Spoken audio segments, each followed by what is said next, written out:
নমস্কার। গল্পে গল্পে কথা মালিকা চ্যানেলে আমি দেবনীতা আপনাদের সকলকে স্বাগত জানাই। আপনারা শুনছেন মৈত্রেয়ী দেবীর লেখা উপন্যাস ন হন্যতে। আজ শোনাতে চলেছি উপন্যাসটির সপ্তম পর্ব। একদিন বাবা আমাদের শকুন্তলা পড়াচ্ছিলেন। আমরা মাটিতে মাদুরে বসে আছি, মাঝখানে বাবা। আমি তাকে দেখতে পাচ্ছি। বাবার মুখে সংস্কৃত পড়া যে শোনেনি সে জানবে না কি তার অপূর্ব সৌন্দর্য। সংস্কৃত ভাষা তার সমস্ত মাধুর্য, ঐশ্বর্য নিয়ে কাব্যের অর্থকে শব্দার্থের থেকে ছাড়িয়ে মনের পর্বে পর্বে ঝংকার তুলছে। বাবা বলছেন, ন খলু ন খলু বানঃ সন্নিপাতস্মিন মৃদুনি মৃগ শরীরে তুলারাশি বিবাগ্নি। মৃগয়পটু নাগরিক দুষ্মন্ত এসেছেন বনে শিকার করতে।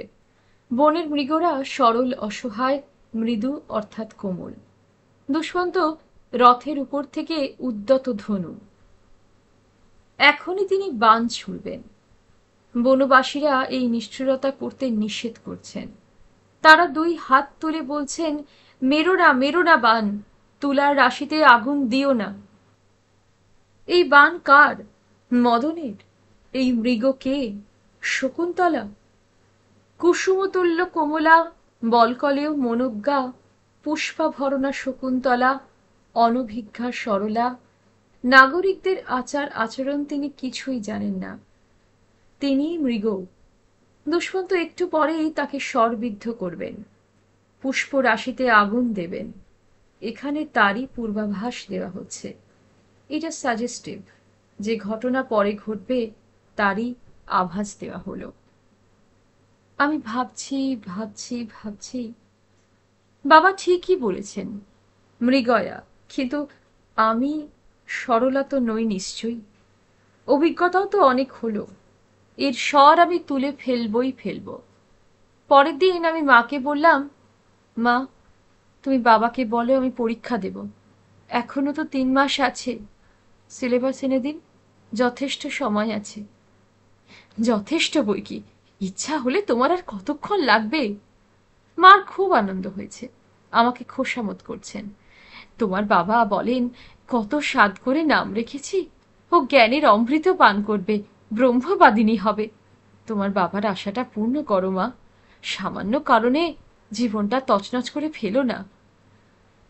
প্রথম যেদিন বাবার কাছে পড়তে বসলাম, সেদিনের অভিজ্ঞতা দুঃখজনক তো বটেই, আজকালকার দিনে অবিশ্বাস্য।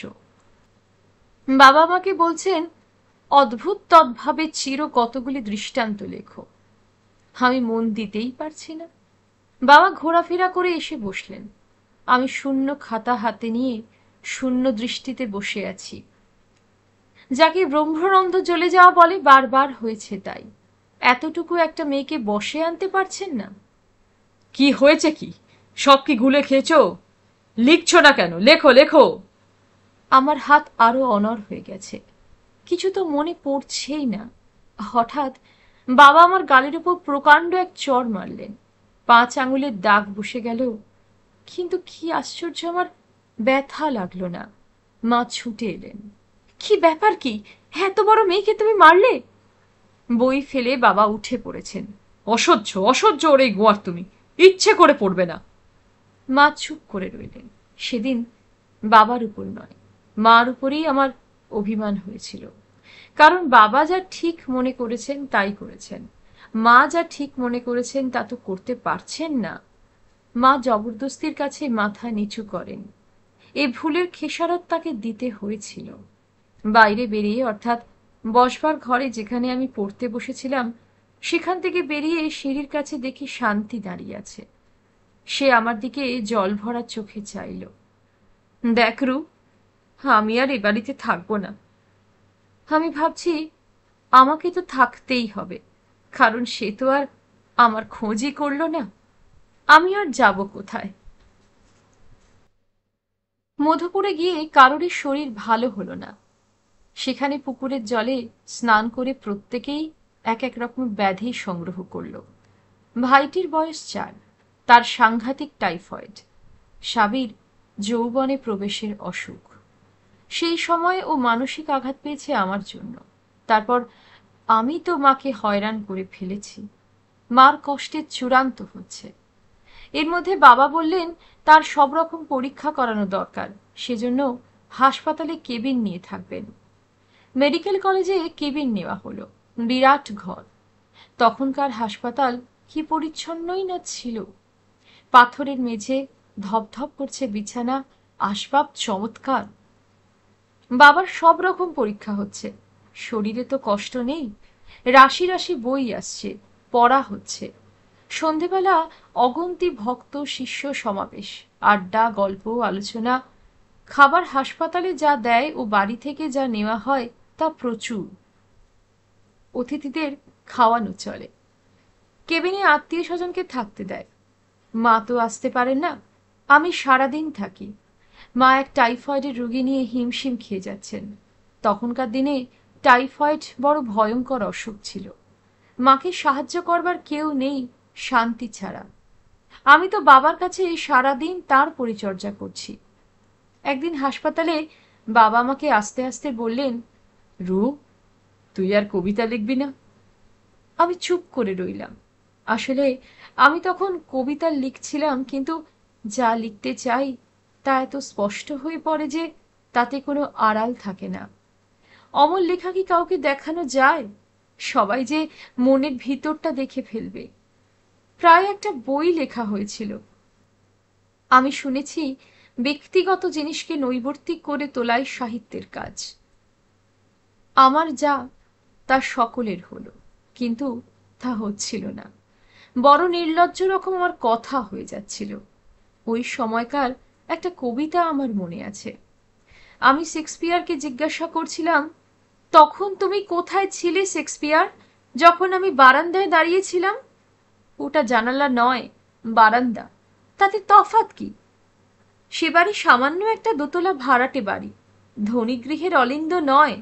আর সে নিচে ছিল, রাস্তার উপরে, বাগানে নয়। সেখানে কোনো প্রাচীর ছিল না, কিন্তু একটা মাধবীলতা তো ছিল। বাগান না হয় নাই হলো, পাশে রাস্তা ছিল। কলকাতায় ওই মলিন রাস্তায় ফুল ফোটেনি, তা নাই বা ফুটলো, তাতেই কি ঘটনাটা তুচ্ছ হয়ে গেল? মহাকবি! আমি তো আশা করেছিলাম যে মুহূর্তে সে বিদায় নিচ্ছিল তুমি তাকে দেখেছ। তুমি আমার পিছনে ছিলে মণ্ডলীকৃত। প্রতিমার পিছনে যেমন চালচিত্র থাকে, আমি তো ভেবেছি আমার ওই আহত প্রেমকে তুমি আবার প্রাণ দেবে। স্বর্ণমূর্তি কি জুলিয়েটকে অমর করতে পারে? আমি তাকে অমর করেছি বলে তুমি আমার ভক্ত হবে। আমায় বন্দনা করো মহাকবি, আমার ঘরে এসো। এইসব কবিতার 4-5 বছর পরে আমি বনূৎসব করেছি। কিন্তু আমি এখন জানি বাবাকে যদি তখনও দেখাতাম তিনি রাগ করতেন না। যে বস্তু লেখা হয়েছে তা যদি ভালো হয়ে থাকে তাহলে তা ঈশ্বর হয়ে গেছে। তখন কে লিখলো, কেন লিখলো তা নিয়ে তিনি মাথা ঘামাবেন না। আমার প্রেমে পড়ায় তার আপত্তি ছিল, কিন্তু প্রেমের কবিতা লেখায় নয়। তখন বলবেন, নানা অভিজ্ঞতা হওয়া ভালো, এ তো সব অবিদ্যা মায়া। এই অবিদ্যার জগতের ভিতর দিয়েই তো জ্ঞানের জগতে পৌঁছতে হবে। অবিদ্যয়া মৃত্যুং তীর্তা, বিদ্যয়া মৃত স্নুতে। জ্ঞানের অমৃত পানে বাবা সতত উন্মুখ।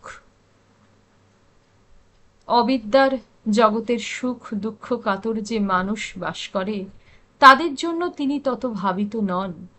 সবার উপরে মানুষ সত্য, এ তার জীবনের বাণী নয়। হাসপাতালে রোগী পরিচর্যা করতে যেতাম, করতামও।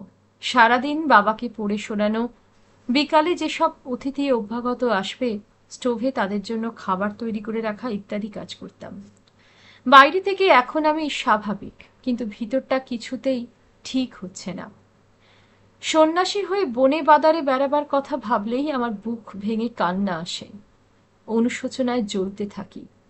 আমার মনে হয় সাপে কামড়ে দেয় যদি, তাহলে ওকে আমি খুন করলাম। ও কি করে জঙ্গলে রয়েছে? ও তো সাহেব, ওদের কত ভালোভাবে থাকা অভ্যাস। বাবা সব সময় আমায় বলতেন, একদিন অন্তর খাবার টেবিলের চাদর বদলে দিও রু, যেন ঝোলের দাগটা না থাকে। ওরা ইউরোপে কত পরিচ্ছন্ন থাকে জানো?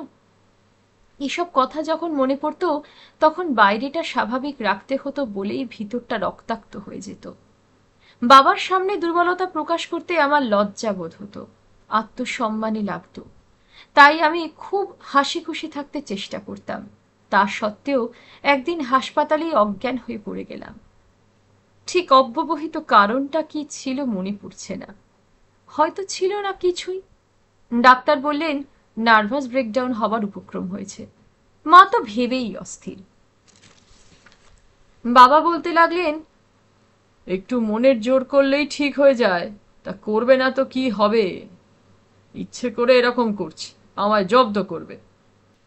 ডাক্তার যদি অন্য কেউ হতেন তবে বাবা তাকে ডাক্তারি বিষয়েই প্রশ্ন প্রতিপ্রশ্ন করে ডাক্তারি শাস্ত্রে তার অজ্ঞতা প্রমাণ করে তার মাথা হেঁট করে দিতেন। কিন্তু ডাক্তার তো আর কেউ নয়, চিকিৎসক শ্রেষ্ঠ নীলরতন সরকার, যিনি রোগীর গন্ধ পেয়ে টাইফয়েড বা নিউমোনিয়া চিনে ফেলেন, যিনি ঘরে ঢুকলে মৃত্যু ভীত অভয় পায়। আমাদের চিরশুভানুদ্দায়ী সেই ডাক্তার আমাকে আরোগ্য করলেন। 7-8 মাসের মধ্যে আমি সেরে উঠলাম, পরীক্ষাও দেওয়া হলো, ফলও ভালোই হলো। রোগটা যখন সেরে গেল তখন আমার ভারী দুঃখ হতে লাগলো, যেন যুদ্ধের প্রধান অস্ত্রটাই ভোঁতা হয়ে গেছে, আর লড়ব কি দিয়ে। সেবারে আমার পরীক্ষার বিষয় বলতে গেলে একটা কথা আজকের দিনে বিশেষ করে মনে হয়, যখন দেখি মা বাবাও সন্তানের জন্য প্রশ্নপত্রের সন্ধানে ঘোরেন, জাল জুয়াচুরিতে দ্বিধাহীন হন। আমি যে পরীক্ষা দেব সেটা আগে থেকে ঠিক ছিল না বলে বাবা সংস্কৃত প্রশ্নপত্র করেছিলেন, কিন্তু পরে আমি পরীক্ষা দেওয়ায় পরীক্ষকের পদ ছেড়ে দিলেন। প্রশ্নপত্র বাবাই করেছিলেন, আমাকে পড়িয়েছিলেনও তিনি, কিন্তু কিছুমাত্র বুঝতে পারিনি প্রশ্নে কি আছে। পরীক্ষা দিয়ে আসার পর বাবা খুব হাসছেন, কি আগে কিছু বুঝতে পারিসনি তো? আজকের দিনে এটা হয়তো অসম্ভব আশারে গল্প শোনাবে। তখনকার দিনে বাপমারা চাইতেন যে ছেলেমেয়েরা যেন লেখাপড়া শেখে, এখন চান শুধু ডিগ্রি। দেশেরই একটা পরিবর্তন বটে। 9-10 মাস কেটে গেছে, কিংবা 1 বছর, এর মধ্যে আমি ওর কোনো খবর পাইনি। খোকাও আসে না, ওর বইয়ের দোকানে গিয়েও আর ওকে ধরা আমার হয় না। আমার ছোট একটি বোন হয়েছে, কাকারা চলে গেছে। বাবার সঙ্গে খুব ঝগড়া করেছে, মুখোমুখি নয়, সে সাহস তার হয়নি। সে মাকে বকাবকি করেছে, মা স্বামীর পক্ষ নিয়ে ঝগড়া করেছেন। আমারও কাকার উপর রাগ হয়েছে, আমিও ঝগড়া করেছি। কাকিমা তো বাপের বাড়ি গিয়ে বসে আছে নাগালের বাইরে। কাকার রাগের ভিতরে কারণটা কি তা আমি বুঝতে পারিনি, কিন্তু এরকম ভাবে চলে যাওয়ায় আমার দুঃখ হয়েছে খুবই। কাকাকে এত ভালোবাসতাম, প্রতিজ্ঞা করেছি কোনোদিন আর তার মুখ দেখব না। মা বললেন সংসারটা ভাঙতে শুরু করলো। আত্মীয় পরিজন আশ্রিত অতিথি সবাইকে নিয়ে যে সাজানো সংসারটা গল্পে হাসিতে কবিতায় উল্লাসে গত 1 বছর ঝলমল করছিল, মা তো সেখানে রাজেন্দ্রাণী। একে একে যেন এক একটা বাতি নিভে যাচ্ছে। একদিন আমি এই সিঁড়ির কাছে দাঁড়িয়ে আছি, বাবা বসবার ঘর থেকে বেরিয়ে এলেন। কাল মির্চা এসেছিল। আমার ভিতরটা ধকধক করে উঠেছে। হায় ঈশ্বর, কি শুনবো এখন? দাড়ি রেখেছেন, 1 মুখ দাড়ি, সন্ন্যাসী হয়েছেন, আমি তো চিনতেই পারি না, হা হা হা। আমি কোনো উত্তর না দিয়ে বাবার দিকে মুখ না ফিরিয়ে সিঁড়ি দিয়ে নামতে লাগলাম। বাবা ডাকলেন, রু রু, সে দেশে চলে যাবে, তার যে কিউরিওগুলো পড়ে আছে গাড়িতে তুলে দিস। আমি ভাবছি, কেন ও দাড়ি রাখলো? এটা কি শোক? আমি তো কিছুই করতে পারলাম না, চুলও কাটা হলো না। স্বার্থপর, আমি স্বার্থপর। মির্জা যখন একবার দার্জিলিংয়ে গিয়েছিল তখন সেখান থেকে খুব সুন্দর সুন্দর বড় বড় তিব্বতী কিউরিও এনেছিল। সেগুলো এখানেই সিঁড়ির তাকে সাজানো ছিল। সে চিহ্নগুলো আমি দেখতাম। আজ নিজের হাতে সেগুলো গাড়িতে তুলে দিলাম। যাক, তাতে আমার দুঃখ নেই। কোনোদিনই, অর্থাৎ ছোটবেলা থেকেই আমি মূর্তি পূজক নই, অর্থাৎ কোনো বস্তু আমার কাছে ভাবের প্রতীক হয় না। ওর যে একটাও ছবি নেই আমার কাছে। সেজন্য আমার দুঃখ হয় না। ছবি দিয়ে কি হবে, ছবি তো মানুষকে দেবে না। বাবা যখন ওর একমুখ দাড়ির কথা বলছিলেন, তখন আমার বুকের ভেতরটা থেতলে যাচ্ছিল। আমি ভাবছি, বাবা হাসছেন কেন? তাহলেই কি ব্যাপারটা আমার কাছে হাস্যকর ছেলেমানুষি বলে মনে হবে? মনে দুঃখ পেলে কি এভাবে পাহাড়ে পাহাড়ে ঘুরে বেড়ানো সোজা কথা? মনে দুঃখ তো ছিলই, তার সঙ্গে আবার শরীরের দুঃখ যোগ হলো। কিন্তু এই কাজে সে পারঙ্গম। নিজেকে কষ্ট দিতে তার জুড়ি নেই। নিজেকে কষ্ট দিয়ে লাভ নেই, হয়তো সেটা বোকামি। তবুও মানুষ সে কাজকে সম্মান করে। সতীদাহের মতো ভয়াবহ জিনিস আর নেই। তবু যখন ঠাকুমা বলতেন তাদের পূর্বপুরুষে একজন সতী হয়েছিলেন, তখন তার মুখটা আলো হয়ে যেত। নিরাভরণ উপবাস জর্জর বৈধব্য ঠাট্টার বস্তু নয়। কিউরিওগুলো গাড়িতে তুলছি আর ভাবছি, বাবা পারবেন কারো জন্য নিজেকে কষ্ট দিতে, নিজেকে একটু বঞ্চিত করতে? অসম্ভব। কেন ওকে বিদ্রুপ করলেন? He jests at scars who never felt a wound. মহিমাময় শেক্সপিয়ারের জ্ঞানচক্ষু আমার মধ্যে উন্মিলিত হলো। আমাদের কারোরই শরীর ঠিক মতো ভালো হয়নি, তাই আবার আমরা বাইরে যাব, কাশিতে যাওয়া হবে। আমাকে তো আমি দেখতে পাচ্ছি না। আমার ধারণা আমি খুব স্বাভাবিকভাবে চলেছি, আর কেউ আমার মনোবিকার বুঝতে পারছে না। মনোবিকার? আবার কি? প্রেম ট্রেম সব বাজে কথা, কিন্তু মার মনে শান্তি নেই। শান্তি না থাকার প্রধান কারণ মার নিজের ভিতরে। মা ভাবছেন তিনি আমার বিয়ে দেবেন কি করে। আমি কি আর কোনো মানুষকে ভালোবাসতে পারবো? না, সেটা উচিত হবে। ভালোবাসা যে একটা বস্তু নয়, তা একজনের কাছ থেকে অপহরণ করে তবেই অন্যকে দিতে হয়, তাও নয়। এ কথা তখন বোধহয় ঠিক মতো জানা ছিল না। মানুষ নিশ্চয়ই জানতো, সমাজ জানতো না। মা একদিন আমাকে বললেন, রু, তোরা কি কোনো বিবাহের মন্ত্র পাঠ করে কোনো অনুষ্ঠান করেছিলি? মা, তুমি আর একবারও জিজ্ঞাসা করেছিলে। আমি বলেছি তো তোমাকে, ওসব আমাদের মনেও আসেনি। তবে হাসপাতালে যেদিন পড়ে গিয়েছিলি, সেদিন ওই মন্ত্র বললি কেন? কি মন্ত্র? মম ব্রতে তো হৃদয়ং দান। না না, ইংরেজি মন্ত্র। ইংরেজি মন্ত্র? ওদের বিয়ে কি আমি দেখেছি কোনোদিন যে সে মন্ত্র জানবো? কেন আমার মিছিমিছি অপবাদ দেওয়া? অপবাদ নয় রু, যদি বলেই থাকে সবাই বল না। কি মন্ত্রটা কি? আমি তো ঠিক বুঝলাম না। ওটা মন্ত্র কি করে হবে? কোনো মন্ত্রের মতো তো শোনাচ্ছে না। কিন্তু তোর বাবা বললেন ওটা বিবাহের মন্ত্র। অবশ্য তিনি যখন বলছেন। কথাটা কি? In sickness and in health. হে আবার কি মন্ত্র? এ আমি কোনোদিন শুনিনি। মা একটা দীর্ঘ নিঃশ্বাস ফেললেন। অনেক পর আমার মনে পড়েছে, আমি একটা সিনেমায় ওই মন্ত্রটা লেখা দেখেছিলাম। তখন নীরব সিনেমা ছিল। তার অর্থ, সুখে দুঃখে রোগে স্বাস্থ্যে পরস্পরকে অতিক্রম করব না, till death do us part. সেইটা হয়তো অজ্ঞাতসারে বলে থাকবো। জ্ঞাতসারে ওই মন্ত্র আমি কখনো ভাবিনি। ব্যাপারটা কিছুই তাই গুরুত্বপূর্ণ নয়। কিন্তু মা ওই কথাটার আশ্রয় চেয়েছিলেন। আমার এত কষ্ট, নিচ্ছার এত কষ্ট, সেটা উপেক্ষা করা যায়, কিন্তু একটা যদি মন্ত্র পাঠ হয়ে থাকে সেটা অনতিক্রমণীয়। মানুষ কিছুই নয়, অনুষ্ঠানই সব। এই ছিল আমাদের দেশ, হয়তো এখনো আছে। কিন্তু মা যে সত্যই অনুষ্ঠানের এত মূল্য দেন বা গোঁড়ামিতে ভরা, এই কথা ভাবলে তার প্রতি অবিচার করা হবে, তা নয়। কিন্তু এক্ষেত্রে বাবার সঙ্গে লড়াই করবার একটা হাতিয়ার খুঁজছিলেন এইমাত্র। যখন আমার 7 বছর বয়স আর সাবির 2, তখন ঠাকুমা, মা, আমরা 2 বোন ও চাপা পিসি, আমরা 2 বছর পুরীতে ছিলাম। বাবা তখন বিলাতে।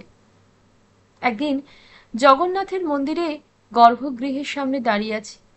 সেদিন কোনো পুণ্য দিবস, লোকের ভিড়, চারিদিকে ঠেলাঠেলি। হঠাৎ একজন মধ্যবয়সী বিধবা ও তার সঙ্গে 15-16 বছরের একটি ছেলে আমাদের দিকে এগিয়ে এলো। সোজা আমাদের কাছে এসে সাবির হাতে একটা মিষ্টি ও আমার গলায় একটা ফুলের মালা পরিয়ে দিয়ে বললে, জগন্নাথ সাক্ষী, তোমাকে মাল্যদান করলাম। তারপর ভিড়ের মধ্যে দ্রুত চলে গেল মাতা পুত্র। ঠাকুমা চিৎকার করে উঠলেন, কেডারে কেডারে। তারপর ভিড়ের মধ্যে খুঁজতে গেলেন। মা আমার গলা থেকে মালাটা টান মেরে ফেলে দিয়ে খুব শান্তভাবে বাড়ির দিকে এগিয়ে চললেন আমাদের নিয়ে। ঠাকুমা কিছুক্ষণ পরে ফিরে এসেছেন উদ্ভ্রান্ত। ও বৌমা, কি সর্বনাশ হইল, জগন্নাথ সাক্ষী রইল যে। চুপ করুন, কোন পাগলে কি বলেছে তাতে কি হবে, জগন্নাথ কারুর প্রলাপ শোনে না।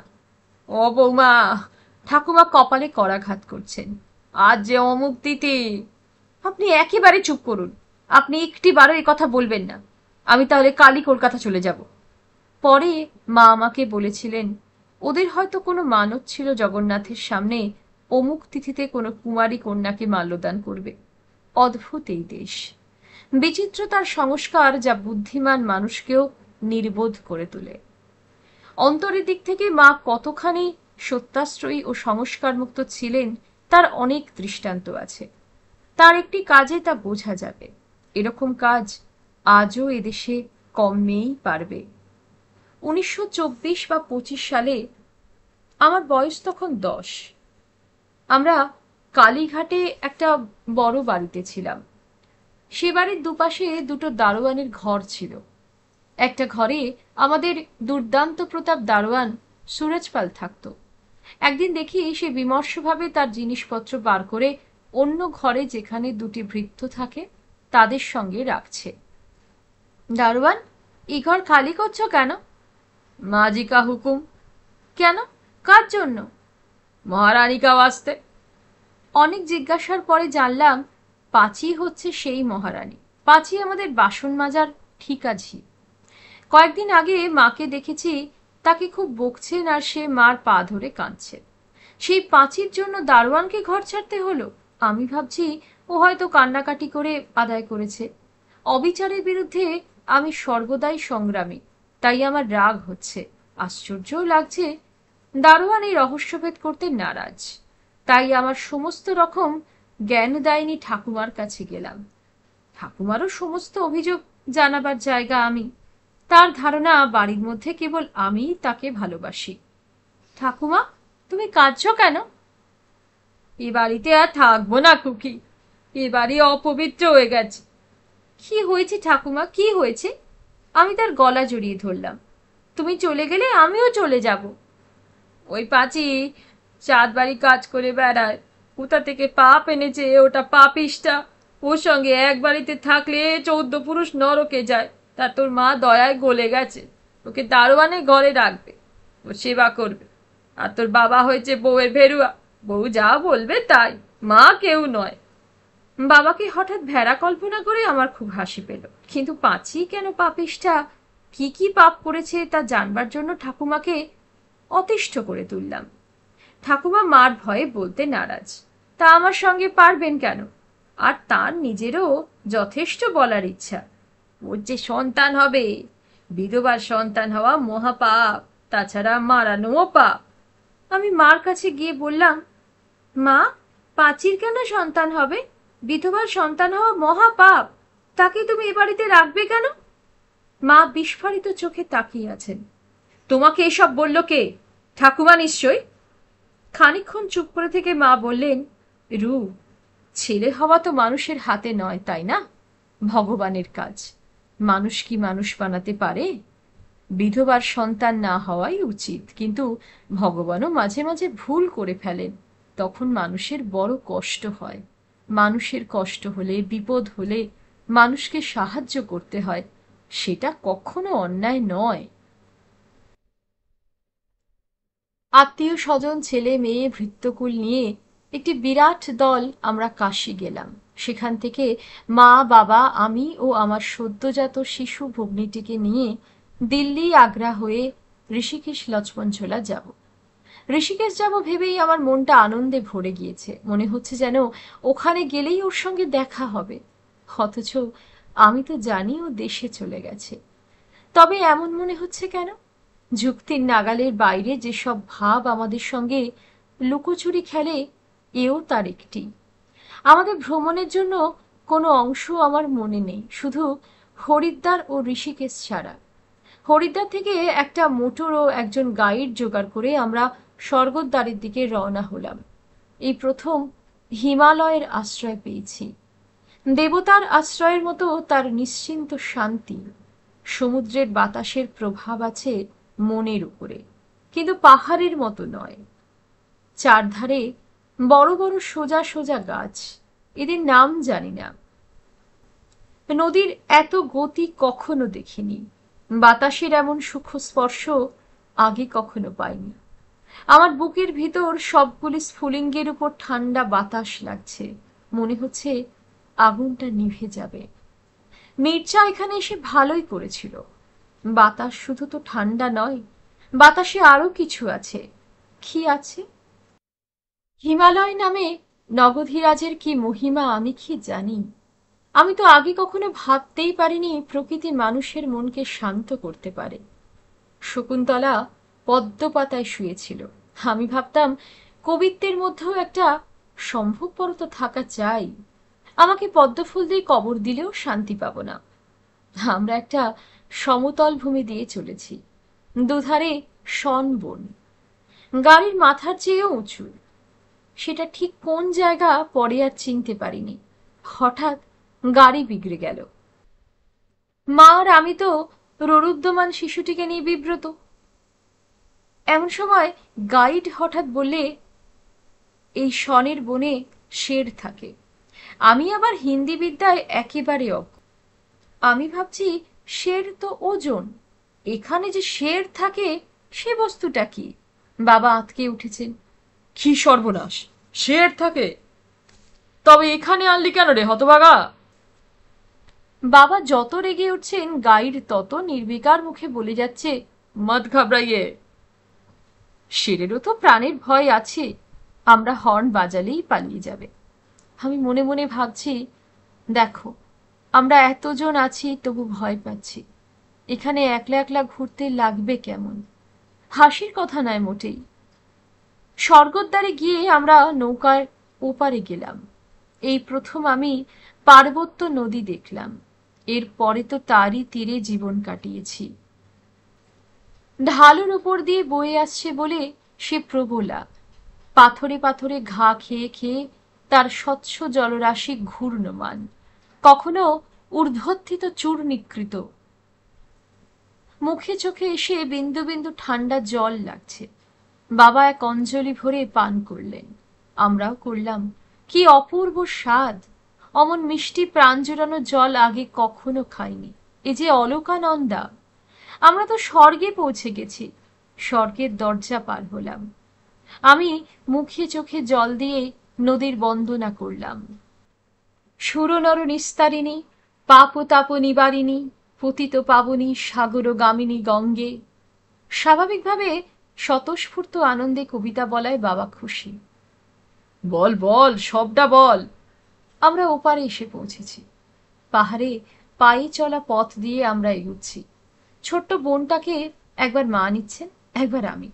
পাহাড়ের গায়ে গায়ে ছোট ছোট গুহার মতন আছে। গাইড বললে ওখানে বসে সাধুরা তপস্যা করেন। এক একটা গুহায় এক একজন বসে আছেন, নানা রকম আসনে, পদ্মাসনেই বেশি। কেউ ছাই মাখা জটাধারী, কেউ মণ্ডিত মস্তক। দু একজন সন্ন্যাসী হাতে কমণ্ডলু ঝুলিয়ে, কেউ বা ত্রিশূল নিয়ে পথ ধরে এদিক ওদিক যাচ্ছে। এদের খাবার দিয়ে যায় কালী কমলিওয়ালার ধর্মশালা থেকে, বিনামূল্যে। পুণ্যলোভী ধনী ব্যক্তিরা চমৎকার ব্যবস্থা করেছেন। যারা ঘোরাফেরা করেন তারা গিয়ে খেয়ে আসেন, আর যারা ধ্যানাসনে বসে আছেন তাদের খাবার দিয়ে যায়। আমরা এগিয়ে চলেছি, এমন সময় গাইড একটা গুহা দেখিয়ে বলল, এইখানে একজন সাহেব ছিল কিছুদিন, সে চলে গেছে, গুহাটা খালি। বাবা দাঁড়িয়ে গেলেন, একটা দীর্ঘ নিঃশ্বাস পড়ল। সেই নিশ্চয়, একেই বলে কর্মফল। এলো পড়াশোনা করতে, তা নয়, বনে বাদারে ঘুরে দেশে ফিরে গেল। বাবা বকতে বকতে এগোচ্ছেন। আমি বুঝতে পেরেছি তার মন কেমন করছে। তিনি ওকে ভালোবাসতেন, তার পক্ষে যতটা ভালোবাসা সম্ভব তা বাসতেন। আমার জন্যই এমনটা হলো। বাহ, কি আগে খেলা শুরু করেছিল?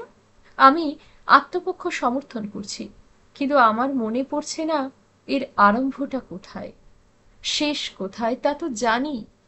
জানি কি? বড় বড় গাছের ছায়া ঢাকা পাথুরে বন্ধুর পথ। আমরা সারিবদ্ধ এগোচ্ছি। এর পরের গুহাটায় একজন সাধু বসে আছেন, একটা ছোট লাঠির ওপর থুতনিটা রেখে। তার চোখ বড় বড়, দৃষ্টি দূরে নিবদ্ধ। মুখ দেখে বোঝা যায় এতক্ষণ যেসব সাধু দেখেছি তার চেয়ে ইনি অন্য রকম। গাইড বলল ইনি একজন বাঙালি জজ ছিলেন। ঈশ্বরের আহ্বান শুনতে পেয়ে সব ছেড়ে এখানে চলে এসেছেন 2 বছর। ইনি কোথাও যান না, দুদিন অন্তর একবার খান, একটিও কথা বলেন না, ঘুমোতেও কেউ দেখেনি, এই রকম বসে আছেন। কৃচ্ছ সাধনের কথা শুনলেই আমার খুব ভক্তি হয়। আমি যে একটুও কৃচ্ছ সাধন করতে পারি না। আমি মনে মনে ভাবছি পাশের গুহায় যে সাহেব ছিল সে মির্জা কিনা এর কাছ থেকে জানতে হবে। স্বর্গদ্বারের এই জঙ্গলে তো আর দলে দলে সাহেব ঘুরে বেড়াচ্ছে না।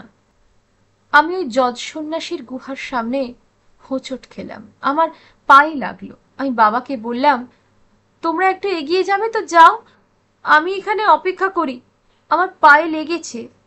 বাবা মা এগিয়ে যেতে আমি সেই জজ সাহেব সাধুর কাছে গিয়ে বললাম, আপনি তো কথা বলেন না, কিন্তু আপনারা তো সাধু, জগতের দুঃখ কষ্ট দূর করাও তো আপনাদের কাজ।